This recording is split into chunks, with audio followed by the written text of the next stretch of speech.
Good morning students. Subject science में lecture number 14 चलेगा आज हमारा, और क्लास 9। मैंने 9 को शॉर्ट में साइड से लिख दिया है, ठीक है। चैप्टर 1। जैसे कि कल हमने आपको बताया था कि मैटर 3 स्टेट में पाया 5 स्टेट में पाया जाता है, लेकिन हमने उसकी 3 स्टेट आपको बताई थी जो हमको पढ़नी है, ठीक है। उसके अंदर जो हमारा पॉइंट है वो है ये change of state of matter, मतलब कि वो कितनी स्टेट में चेंज हो सकता है वो हमने आपको बता दिया था कल, ठीक है। कोई भी पदार्थ कितनी स्टेट में होता है वो 3 स्टेट में हमने बताया था, कौन कौन सा, सॉलिड, लिक्विड और गैस। लेकिन अब हमने यहाँ लिखा है change the state of matter, मतलब कि एक ही मैटर मतलब कि कितनी स्टेट में चेंज हो सकता है। जैसे कि मैंने यहाँ लिखा है और मैंने कल आपको बताया भी था कि ऐसा मैटर किसके बारे में हम बात करते हैं, वाटर की, क्योंकि वो 3 स्टेट में पाया जाता है।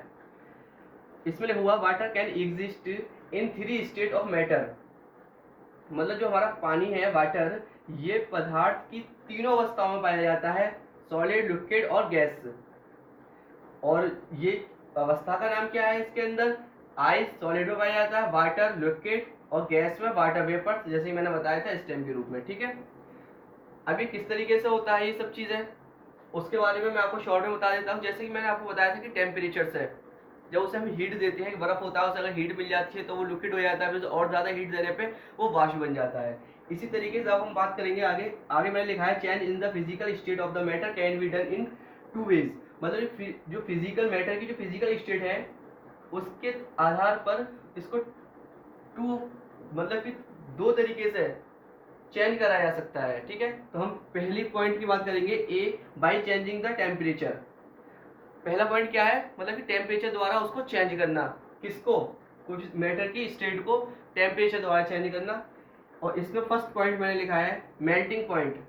मेल्टिंग पॉइंट को हिंदी में गलनांक कहते हैं, और पदार्थ की वह अवस्था या किसी ठोस की, सॉलिड की वह अवस्था जिसमें वह द्रव बन जाता है उसे मेल्टिंग बोलते हैं। जैसे कि आपका बर्फ है सॉलिड, तो उसको जैसे कि जब किसी हीट पर, किसी टेम्परेचर पर वो क्या हो जाता है, लिक्विड बन जाता है, वाटर बन जाता है। तो उस स्टेट को, मतलब कि उस टेम्परेचर को क्या कहेंगे हम, मेल्टिंग पॉइंट, गलनांक, ठीक है। इसके अंदर मैंने आपको ये लिखवाया है point, the temperature at which eight atmospheric pressure at, ये जो मैंने लिखा है एटमॉस्फेरिक प्रेशर मतलब क्या होता है, वायुमंडलीय दाब। तो दी temperature at the which is the atmospheric pressure, इसे आपको ब्रैकेट पे लिखना है, ए solid melts of the from is the liquid is the called it's the melting point। जैसा कि मैंने आपको भी बताया था, किसी किसी मतलब टेम्परेचर पर क्या हो, कोई सॉलिड मेल्ट होकर के लिक्विड बन जाता है, वो क्या कहलाता है, मेल्टिंग पॉइंट कहलाता है, ठीक है। इसमें मैंने आगे लिखा है मेल्टिंग पॉइंट, ठीक है। ये आपको क्लियर हो गया। मेल्टिंग पॉइंट ऑफ आइस, ये क्या लिखा हुआ है, melting point of ice is, जो हमारा आइस का मतलब सॉलिड का जो वाटर के लिए हम बात कर रहे हैं अभी, तो आइस का जो मेल्टिंग पॉइंट होता है वो कितना होता है, 273.16 केल्विन। के फॉर यहाँ पे केल्विन है तो क्या हुआ, 273.6 केल्विन, जिसको हम मतलब कि आसान तरीके से जब हम इसका आगे न्यूमेरिकल वगैरह करते हैं तो 1.6 कोई जो आगे लिखा हुआ है इसकी काउंटिंग आप जानते हैं मैथ के हिसाब से कोई ज्यादा नहीं हुई, तो इसको हम सिर्फ कितना मान लेते हैं, 273 केल्विन। और ये तो हमारे केल्विन में हो गया, ठीक है। अगर हम बात करेंगे 273 kelvin equal to 0 degree Celsius, मतलब हम 273 केल्विन को 0 डिग्री सेल्सियस बोलते हैं, मतलब 0 degree Celsius equal to 273 kelvin या 273 kelvin equal to 0 degree Celsius, ठीक है। आप इस बात को याद रखेंगे तो आपको इससे क्या पता चला, 0 डिग्री सेल्सियस पर हमारा कोई जो बर्फ होता है, आइस होता है, वो क्या हो जाता है, मेल्ट होना स्टार्ट हो जाता है। सेल्सियस में बात करेंगे तो 0 डिग्री और केल्विन में बात करेंगे तो 273 केल्विन, ठीक है। और जो एग्जिट वैल्यू होती है वो 273.16 केल्विन। आगे हमने लिखा है व्हेन द आइस, जब बर्फ मेल्ट हो जाती है, आइस मेल्ट मतलब कि जब बर्फ मेल्ट होती है, the ice temperature does not rise, तो उसका टेम्परेचर क्या होता है, बढ़ता नहीं है, ठीक है। ध्यान से सुनना आप इस बात को, जब आप बर्फ को मेल्ट कर रहे हैं तो is the temperature is not rise, जबकि आप जब किसी चीज को हीट करके, मैंने बताया था हीट करके तो हम उसको मेल्ट कर रहे हैं, लेकिन फिर भी हीट करने के बाद भी उसका टेम्परेचर क्या हो रहा है, राइज, मतलब कि बढ़ नहीं रहा। तो despite the provide the constant heat, ठीक, क्योंकि उसकी जो हीट है वो उसके अंदर एब्जॉर्ब हो जा रही है, ठीक है। बिकॉज, क्योंकि ऐसा क्यों हो रहा है, because the latent heat of fusion, संलग्न की गुप्त ऊष्मा, मतलब कि लेटेंट हीट मतलब होता है गुप्त ऊष्मा, जो उसकी गुप्त ऊष्मा मतलब होता है जो उसे हमें दिखाई नहीं देती, ठीक है। Latent of fusion does not yellow the temperature, और उसके अंदर जो उसका टेम्परेचर है वो गुप्त ऊष्मा द्वारा उसके अंदर छुप जाता है। इस तरीके, इस वजह से हमको वो हीट नहीं दिखाई। जैसे कि हमने ऐसे वाटर बर्फ को रख दिया ओपनली, तो हम उसे हीट नहीं दे रहे हमने, क्योंकि यहाँ पे क्या लिखा है, एट एटमॉस्फेरिक टेम्परेचर, मतलब कि जो वायुमंडलीय दाब है उसके द्वारा हमारा बर्फ धीरे धीरे क्या होता है, पिघलना स्टार्ट हो जाता है, मेल्ट होना स्टार्ट हो जाता है। तो लेकिन हम उसके बाद देखेंगे तो पानी जो होता है हमारा, जो लिक्विड बना है वो गर्म नहीं होता, वो क्या होता है, ठंडा होता है उसका, ठीक है, उस टाइम। तो इसलिए उसकी बात करी गई है, क्योंकि जब उसमें हीट तो दी गई है तभी तो वो पिघला है, मेल्ट तभी हुआ है, लेकिन फिर भी वो गर्म नहीं हुआ। किसकी वजह से, लेटेंट हीट ऑफ फ्यूजन की वजह से, ठीक है। ठीक है, इसके आगे का हम अभी और लिखते हैं, ठीक।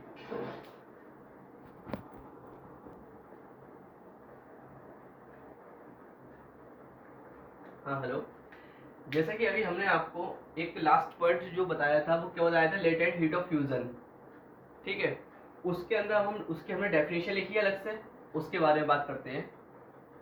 इसमें मैंने क्या लिखा है, the amount of heat, the amount of heat energy required to convert 1 kg solid into a liquid at its melting point at atmospheric pressure is called latent heat of fusion.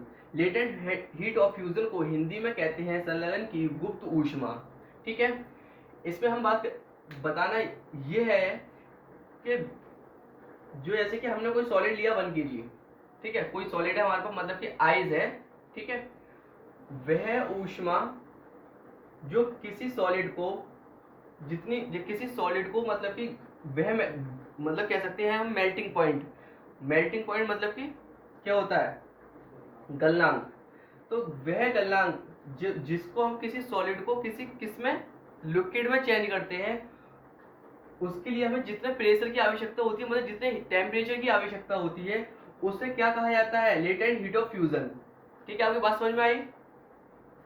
तो 1 kg सॉलिड इनटू लिक्विड, मतलब कि किसी solid को liquid में change करने के लिए atmospheric दाब में जितनी हमें एनर्जी की आवश्यकता होती है उसको कहा जाता है लेटेंट हीट ऑफ फ्यूजन, और इसको हमने संलग्न की ऊष्मा हिंदी में लिख दिया है, ठीक है।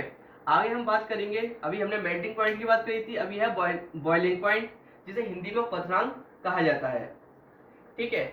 यह है the temperature at which is the liquid boils, मतलब लिक्विड क्या होता है, boils on to from the vapour at the atmospheric pressure is called its boiling point, और बॉइलिंग पॉइंट ऑफ ये आगे का पॉइंट है, तो यह है कॉल्ड इज बॉइलिंग पॉइंट, मतलब वायुमंडलीय दाब पर वह ताप, कौन सा, जो किसी लिक्विड को, ये लिखा हुआ है द लिक्विड बॉइल्स, मतलब कि इस पे मतलब क्या होता है, लिक्विड बॉइल होने लग जाता है इस ताप पर, गलनांक जो मतलब ये जो है हमारा बॉइलिंग पॉइंट, इस पे क्या होता है, हमारा जो लिक्विड होता है ये बॉइल होना स्टार्ट हो जाता है, और liquid boils to a from vapour, और वो किस में बदल जाता है, वो भाप में चेंज हो जाता है। एटमॉस्फेरिक प्रेशर इज कॉल्ड, और एटमॉस्फेरिक प्रेशर को ही जो जिस पे मतलब कि वो उबलना स्टार्ट हो गया हमारा, कोई भी मतलब लिक्विड उबलना स्टार्ट हो जाता है एटमॉस्फेरिक दाब पर, उसको बॉइलिंग पॉइंट कहा जाता है, ठीक है।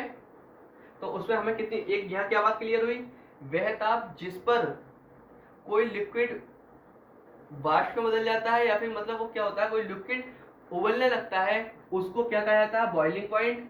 और जो कोई सॉलिड किसी ताप पर क्या हो जाता है, वो पिघलना स्टार्ट हो जाता है, मेल्टिंग होना स्टार्ट हो जाता है, तो उसको क्या कहते थे, मेल्टिंग पॉइंट, ठीक है। अब हम यहाँ बात करेंगे, यह है हमारा boiling point of water is 373 kelvin, ठीक है। जो बॉइलिंग पॉइंट जो होता है वाटर का, हमने यहाँ किसकी बात कर रहे हैं, बॉइलिंग पॉइंट की, वाटर की। अलग अलग हमारे जितने भी पदार्थ हैं उन सबका अलग अलग होता है, ठीक है। तो वाटर की हम बात करेंगे तो कितना होता है, 373, ठीक है। कौन सा बॉइलिंग पॉइंट, मेल्टिंग पॉइंट कितना था, 273 और 0 डिग्री सेल्सियस, ठीक है। और ये है 373 केल्विन, और 373 केल्विन को अगर हम आगे करते हैं तो इसका मतलब क्या होता है, 273 केल्विन प्लस 100 सेल्सियस, ये दोनों ज्वाइंट होकर के 373 केल्विन बनते हैं। इसी तरीके से मैं ये कह सकता हूँ 373 kelvin equal to 100 degree Celsius, मतलब जिसपे हमारा कोई भी लिक्विड मतलब वाटर बॉईल होना स्टार्ट हो जाता है उसको 373 केल्विन कहते हैं, या फिर हम कह सकते हैं 100 डिग्री सेल्सियस 100 डिग्री ताप पर हमारा क्या होता है, लिक्विड बॉईल होना स्टार्ट हो जाता है, और कोई आइस जो होती है वो पिघलना स्टार्ट हो जाती है 0 डिग्री सेल्सियस पर, मतलब कि 273 केल्विन। अब हमने यहाँ पे एक बात और करी थी, यहाँ पे भी वही पॉइंट आता है कि मतलब इसके अंदर वह ताप जिसके जो हमें मतलब चेंज तो होता है, उसको इतनी हीट मिल रही है कि मतलब वो वाष्प बन रहा है, लेकिन वो उतनी गर्मी उसके अंदर नहीं होती जितनी हीट उसको मिल रही है। ठीक है, जब वो किस पे, एटमॉस्फेरिक प्रेशर पे जब वो वाष्प बन रहा है तब हम उसको क्या कहते हैं, लेटेंट हीट ऑफ वेपोराइजेशन। ठीक है, इसको हिंदी में कहते हैं वाष्पीकरण की गुप्त ऊष्मा। अब इसके अंदर गुप्त ऊष्मा है जो मतलब हीट नहीं दिखाई देती है, तो यह the amount of heat of change 1 kg liquid to its gases state at its boiling point at atmospheric pressure is called latent heat of vaporisation. मतलब वह हीट जो किसी लिक्विड को किस में चेंज करती हो, गैसियस स्टेट में चेंज कर देती हो एटमॉस्फेरिक प्रेशर की, उसे क्या कहा जाता है, उसे कहा जाता है लेटेंट हीट ऑफ वेपोराइजेशन, जो कि मतलब गुप्त ऊष्मा रहती है उसके अंदर, उसकी बात कर रहे हैं हम। ठीक है, ये पॉइंट आपका क्लियर हो गया। अब लास्ट हमने आपको लिखा है सो, क्योंकि वी चेंज, ये हमारी इतनी बात क्लियर हो गई थी इसलिए लास्ट पॉइंट है we can change one state of matter to another state. मतलब पदार्थ की हम कह रहे हैं इस बात को, हमें क्या पता चला इस जो हमने इतना पढ़ा उसमें कि पदार्थ जो भी होता है कोई वन स्टेट से दूसरे स्टेट में चेंज हो जाता है, किसके द्वारा,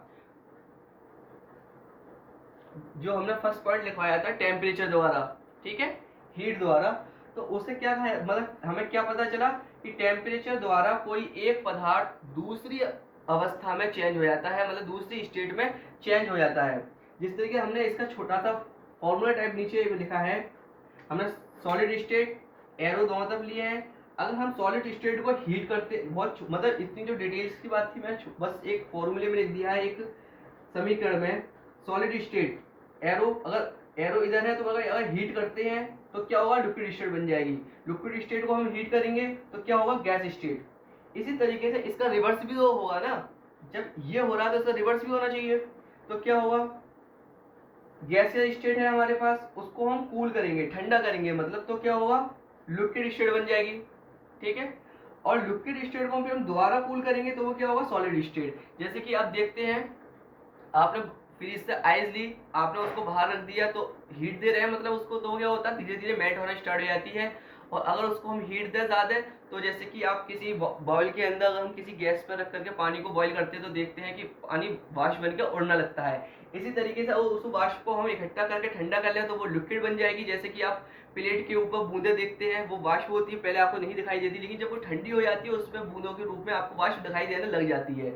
इसी तरीके से जब हम किसी, अब हम हमारा लिक्विड हो गया, अब हम लिक्विड को क्या करते हैं और ज्यादा कूल करते हैं, मतलब कि फ्रीज में रख देते हैं, तो क्या होगा, वो सॉलिड मतलब कि दोबारा से आइस बन जाएगा। ठीक है, आपके सब बात समझ में आ गई होगी, और कोई चीज समझ में नहीं आए तो मेरा नंबर आपके पास है, कॉल करके पूछ सकते हैं। ठीक है, थैंक यू।